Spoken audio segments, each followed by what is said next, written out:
okusunsula mu bakandideti abagenda okwesimbayo ku bifo ebyenjawulo mu kibiina, mpozi n'okujjuza obukiiko bw'ekibiina kiyite party structure ebitalondebwamu, kubanga okulonda okwaliwo emabega awo tekwaggwa.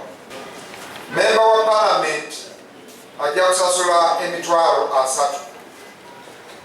Ayagala obwa ssentebe bwa disitulikiti ajja kusasula emitwalo 2. Oyo ayagala obwa mmeeya mu bitundu ebyenjawulo asasule emitwalo 10.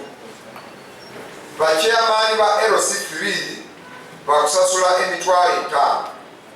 Bakansala abagenda ku LC5 bakusasula emitwalo 5.